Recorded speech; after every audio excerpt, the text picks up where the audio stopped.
Thank you. Thank you all for being here, small but mighty group. In the immortal words of Tom Stoppard, we've played to larger, but quality counts for something. I also want to thank you, Leah, for putting this panel together, and the MLA more generally for hosting everything. My paper is entitled Staging Oedipus in the Arab Spring in Utah, Weber State University's adaptation of Ali Salim's The Comedy of Oedipus. In this presentation, I examine a production of Egyptian dramatist Ali Salim's 1970 play, The Comedy of Oedipus, performed during the midst of the Arab Spring uprisings by Weber State University in Ogden, Utah. The production, directed by my friend Jenny Kokai, was the first English-language production of Salim's play, edging out London and Cairo-based El Alfi Theatre Company's production by a few months. Salim's play drew on Greek myth to critique the strongman rule of Gamal Abdel Nasser and to make a case for democratic, non-repressive Egyptian governance. So it's appropriate that when Weber State staged their 2013 production, the performance incorporated social media use to reference the Arab Spring, which had toppled Egyptian ruler Hosni Mubarak just 2 years earlier. I argue that Kokai's production maintains the same liberatory ethos of Salim's critique of Nasserite autocracy, but updates it through the incorporation of smartphones and social media to reflect a renewed struggle for Egyptian liberty in the era of Mubarak.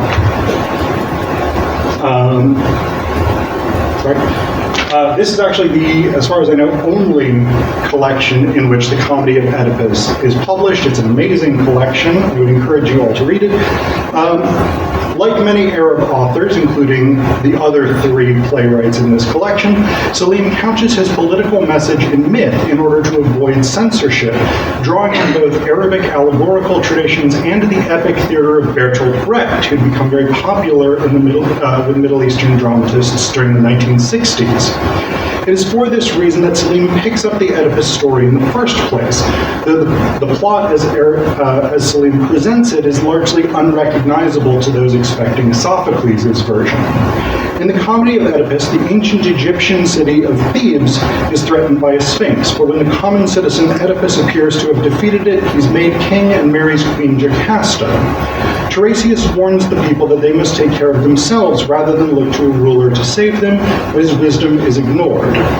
As king, Oedipus devotes himself to inventing, modernizing technology by 5,000 years, which in Salim's original play took it up to 1970, sorry. During this time, we learn that the previous king, Laius, was killed by the chief of police, Aurelia, at Jocasta's command because Laius failed to satisfy her sexually.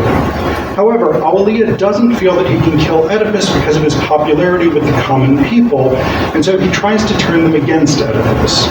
As the king works in his lab, the people are inundated with propaganda about his supposed divinity, and any dissent or questioning is brutally repressed by the police.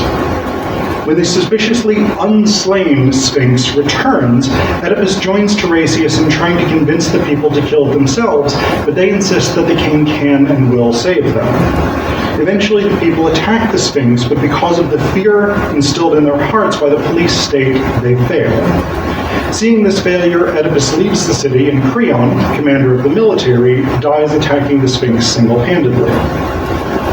By the time The Comedy of Oedipus premiered, Nasser had been president of Egypt for 14 years, and the initial enthusiasm for the Egyptian Revolution of 1952 had largely worn off.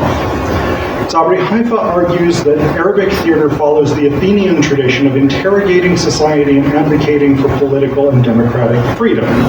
Certainly, Salim's Comedy of Oedipus puts the push for democratic control by the people at the forefront of its political message, primarily through the aspirations of Tiresias, who advocates from the beginning that the people of Thebes must face the beast together as a united front.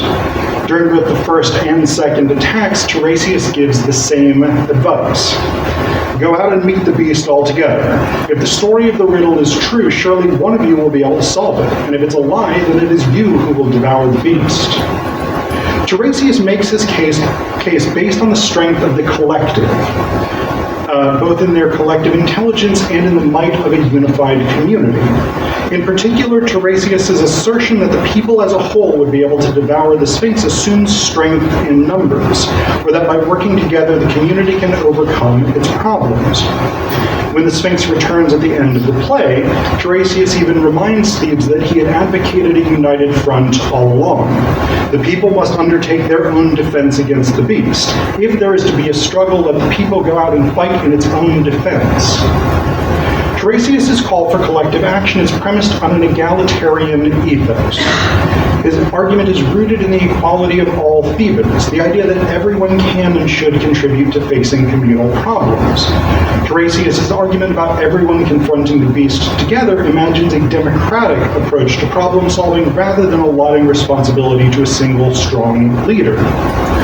The target of Salim's original critique in 1970 was Nasser, but by 2013, Egypt was, not by 2013, but by the time the play premiered in 2013, Egypt had been controlled by Hosni Mubarak, another strongman ruler who repressed the people.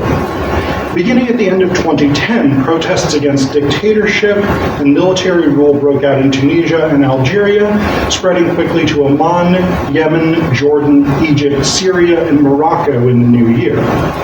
The Arab Spring was unusual in that it was a regional wave of protests occurring across multiple countries and often coordinated against different governments. It also brought together groups who might otherwise not have made common cause in the region, like when Egyptian Muslims, Christians, and Jews protected one another during prayers in the midst of anti-Mubarak protests. But one of the most unique elements of the uprising was the widespread coordination and communication through social media. Protesters utilized social media and internet access on smartphones early on to evade government censors and to distribute images, videos, and information about what was happening in the Arab world, as well as to organize and promote protests. As Mark Owen Jones puts it, online videos and images of the early martyrs of the Arab revolutions humanized them, evoking empathy while galvanizing solidarity at the weight of injustice faced by millions across the region. Social networking sites like Twitter and Facebook provided both platforms for organization as well as spaces for activists to forge new networks. And as Kokai herself notes, during the Arab Spring, much of the discussion and organization of revolutionary activities took place on social media, including blogs, Facebook, and perhaps most importantly, Twitter. In relative anonymity, Egyptians could express dissident sentiments, mobilize others to action, and tell people where to gather. The reach of the internet shaped possibilities for dissent because protesters could arrange large-scale gatherings through viral communications and could generate international sympathy by distributing information about the protests and governmental repression of them. Kokai's production brought Salim's comedy of Oedipus up to date with 2013 technology, most notably smartphones and social media, which linked the performance to the Arab Spring uprising and its use of social media as an organizing tool. These next several slides are production photos from the 2013 run at Weaver State. In an article about the production for Review, the Journal of Dramaturgy, Kokai describes how the Weaver production projected images, ancient Egyptian art to newspaper headlines to a television news report on a large pyramid upstage. And we can see that here with these projected images. The use of multimedia techniques within a production is common enough as a strategy for building additional information into a production or getting more mileage out of a mise-en-scène. Indeed, the Weaver's staging utilized a mix of old and new tech, as we see in this image, that juxtaposes wooden panels and papyrus with a projected headline about the death of the professor of rational creativity at the hands of the Sphinx. This multimedia performance is not simply about getting more info on stage or working around a potentially limited university theater department budget. It also reflects the innovation and inventiveness of Salim's Oedipus, who creates incredible technological advances. The existence of the internet and smartphones in the Oedipus story may sound jarring, but within the universe of Salim's play, it's a fitting modernization. In a parallel to Nasser's project of modernizing the Egyptian economy, Oedipus sets himself to work inventing contemporary 1970s technologies. Even Oedipus's enemies recognize how beneficial his inventions have been. When Jocasta asks Aurelia to arrange an accident to remove Oedipus, the policeman begs off. With Oedipus, the situation is different. The people are the ones who appointed him. Besides, he's made all these inventions for it. An awful lot of people are benefiting. If anything happens to Oedipus, they wouldn't keep quiet. From the perspective of 2013, it made perfect sense to update the list of technologies Oedipus has discovered to include smartphones, the internet, and social media, all of which increasingly shape the modern world. And the Weaver performance incorporated these technologies in much the same way that many of us experience them within our daily lives. Kokai notes, as soon as Oedipus invented the technology, the characters in the chorus had their phones on stage the entire time. They played games like Bejeweled when they were supposed to be listening to lectures, they took selfies, they happily snapped pictures of Jocasta posing outside the palace. They behaved like people with smartphones do the world over. The Thebans used their phones to amuse themselves, to distract, to share images of themselves and the world around them. In one sense, the introduction of smartphones and social media risks making the Thebans less connected. Today, it's well documented that while social media links us together like never before, it also has substantial negative impacts, especially for young people. I originally had a whole bit here about the negative impacts of social media, but then I realized it was too long and we all probably know it. So I'll cut all of that out. But we can talk about it if you want. However, as the Arab Spring protests showed, social media can also be used to coordinate and create national or international connections.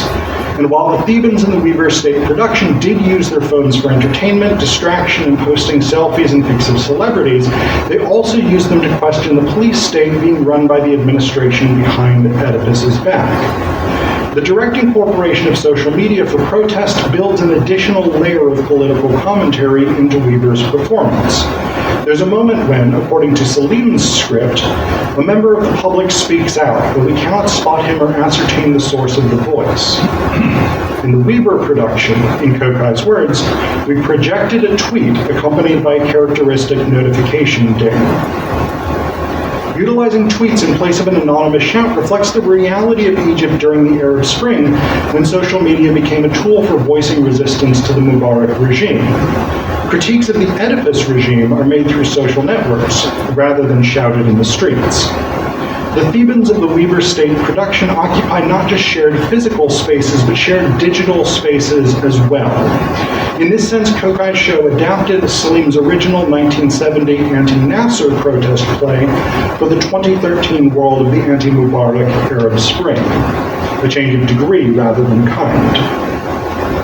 As with Salim's original version, the quest for democratic control and a civilly engaged and responsible public is at the core of Kokai's production, and the introduction of digital technology visually evokes contemporary protests. Staging social media also helped bring the stakes for Salim's critique home to the Weaver State University audience. As Kokai points out, our shared obsession with social media and smartphones bridged this cultural gap between the 1970s Egyptian script and the 2013 Utah production. One big challenge Kokai faced with the performance of an Egyptian play is that Ogden, Utah, again where Weaver is located, has a largely white, homogeneous population more familiar with Mormonism than Islam, and likely knowing little about recent or contemporary Egyptian politics beyond US media reporting, which we all know is notoriously accurate when reporting about the rest of the world.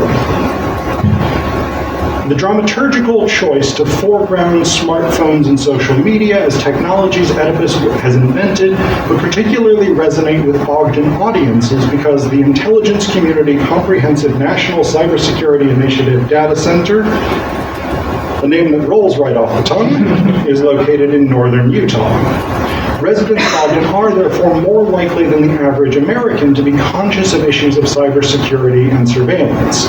In addition to recognizing similarities in social media and smart tech, the play's context linked Arab and US politics because, as Kokai notes, during the same period as the Arab Spring, the US presidential election staged a less violent but still high-stakes referendum on how our society should be. Thematically, this play had much to say to our community about the efficacy of these very different modes of civic engagement. The 2012 election between Barack Obama and Mitt Romney was one of the first in which social media communication, memes, and data analytical policies played a major role in campaign strategy, though we've since seen the importance of social media and digital tech increase in U.S. elections. For those in Romney's home state of Utah, which he won with over 76% of the vote, the link between politics and the digital age would likely have been immediately recognizable in 2013. Thank you. Probably works cited and